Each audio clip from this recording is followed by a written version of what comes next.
ഞങ്ങൾ ആദ്യമേ പറഞ്ഞതാണ്, അതായത് ദില്ലിയിലെ മലയാളി വോട്ട് പിടിക്കാൻ വേണ്ടിയിട്ട് കേരളത്തിൽ നിന്നും BJPയുടെ നേതാക്കന്മാർ പോകുന്നു എന്ന് പറഞ്ഞപ്പോൾ തന്നെ പബ്ലിക് കേരള വ്യക്തമായി പറഞ്ഞതാണ്, അവിടെ എത്തിക്കഴിഞ്ഞാൽ ട്രോളിനുള്ള വകുപ്പും അതുപോലെ തന്നെ മലയാളികൾക്ക് ആസ്വദിക്കാനുള്ള കാര്യങ്ങളൊക്കെ ഇവരിൽ നിന്നും ലഭിക്കുമെന്നുള്ളത്.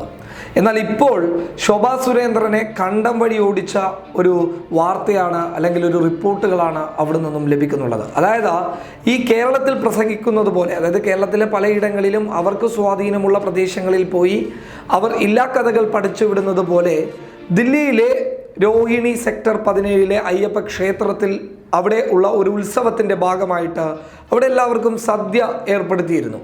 ഈ സദ്യക്കിടയിൽ വെച്ച് അവിടെയുള്ള സംഘാടകരിൽ ചിലർ ശോഭാ സുരേന്ദ്രന് മൈക്ക് കൈമാറി. 2 വാക്കുകൾ സംസാരിക്കാൻ വേണ്ടിയിട്ടാണ് മൈക്ക് കൈമാറിയത്. അപ്പോൾ ശോഭാ സുരേന്ദ്രൻ സ്വാഭാവികമായിട്ടും ചിന്തിച്ചിട്ടുണ്ടാകാം, കേരളത്തിലെ പ്രശ്നങ്ങളൊക്കെ, കേരളത്തിലെ ഇടതുപക്ഷത്തിൻ്റെയും അതുപോലെ തന്നെ കോൺഗ്രസിൻ്റെയും ഒക്കെ ഇരട്ടത്താപ്പുകൾ ഇവിടെ വെച്ച് പറഞ്ഞു കഴിഞ്ഞാൽ മലയാളികളുടെ വോട്ടുകളൊക്കെ ബി ജെ പിക്ക് പെട്ടിയിലാക്കാൻ സാധിക്കുമെന്നുള്ള ഒരു വിശ്വാസം ശോഭാ സുരേന്ദ്രന് ഉണ്ടായിക്കാണും. അങ്ങനെ ആ സംഘാടക സമിതിയിലെ ചില BJP പ്രവർത്തകർ എന്തു ചെയ്തു? ശോഭാ സുരേന്ദ്രന് മൈക്ക് കൈമാറിയതിൻ്റെ അടിസ്ഥാനത്തിൽ ശോഭാ സുരേന്ദ്രൻ പ്രസംഗം നടത്താൻ മുന്നോട്ട് വന്നു. ശോഭാ സുരേന്ദ്രൻ പ്രസംഗം തുടർന്നു. ശോഭാ സുരേന്ദ്രൻ പറഞ്ഞു, ശബരിമല വിഷയത്തെക്കുറിച്ച് സംസാരിക്കാൻ വേണ്ടി തുടങ്ങി. ശബരിമല വിഷയം സംസാരിക്കുമ്പോൾ നമുക്കറിയാം എന്ത് സംഭവിക്കും എന്നുള്ളത്. ഒരു വൈകാരികമായിട്ടുള്ള രീതിയിൽ തന്നെ ശോഭാ സുരേന്ദ്രൻ ശബരിമല സംസാരിച്ചു.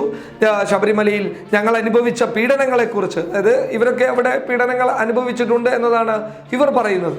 ഞങ്ങൾ അനുഭവിച്ച പീഡനങ്ങളെക്കുറിച്ചൊക്കെ വലിയ രീതിയിൽ സംസാരിക്കുമ്പോൾ ഇടതുപക്ഷത്തെയും കോൺഗ്രസിൻ്റെയും ഇരട്ടത്താപ്പുകളെക്കുറിച്ച് സംസാരിക്കാൻ തുടങ്ങിയപ്പോൾ ഭക്തരൊന്നാകെ ഇളകി എന്ന് വേണം പറയാൻ. ഭക്തരൊന്നാകെ അവിടെ നിന്നും എണീറ്റ് ശോഭാ സുരേന്ദ്രന് മൈക്ക് കൊടുത്ത പ്രവർത്തകരോട് പറഞ്ഞു, അവരിൽ നിന്നും മൈക്ക് വാങ്ങിക്കാൻ വേണ്ടി പറഞ്ഞു. അവിടെ പ്രശ്നം നടന്നു.